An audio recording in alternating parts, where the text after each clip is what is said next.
চলুন দেখে নেওয়া যাক বাংলাদেশ প্রাণী সম্পদ গবেষণা ইনস্টিটিউটের জব সার্কুলার। সর্বপ্রথম যে পদ আছে সেটি হচ্ছে প্রধান বৈজ্ঞানিক কর্মকর্তা।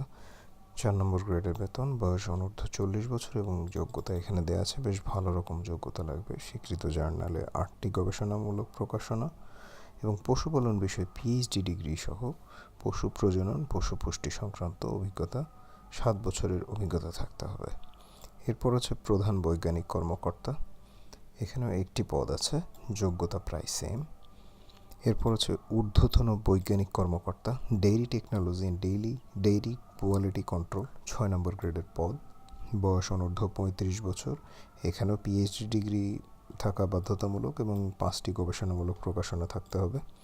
এরপর হচ্ছে বৈজ্ঞানিক কর্মকর্তা, ডেইরি টেকনোলজি, বয়স অনূর্ধ্ব 30 বছর এবং যোগ্যতা পশুপালনে বিএসসি অনার্স ডিগ্রি।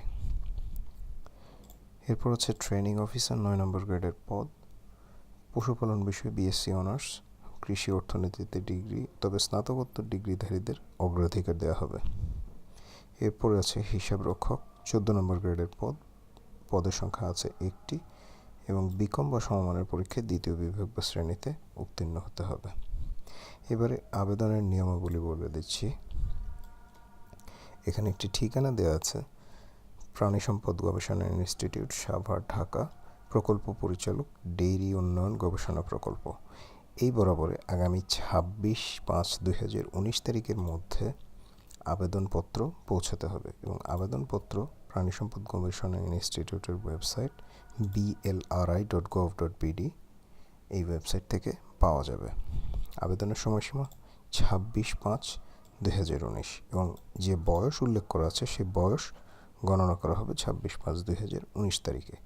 এই বয়সসীমার মধ্যে হতে হবে এবং যে পদ্ধতিতে আপনাদের এবং যে ডকুমেন্টগুলো আপনাদেরকে দিতে হবে এবং কোন সাইজের ফেরত খাম দিতে হবে তাও এখানে দেওয়া আছে, আপনারা দেখে নিতে পারেন। আর ওয়েবসাইটের লিঙ্কটি ডেসক্রিপশনে দেওয়া থাকবে, সেখান থেকে আপনারা দেখে ফর্ম ডাউনলোড করে পূরণ করে প্রেরণ করতে পারবেন। তো আজ এ পর্যন্তই, সবাই ভালো থাকবেন, সুস্থ থাকবেন, বিদায় নিচ্ছি।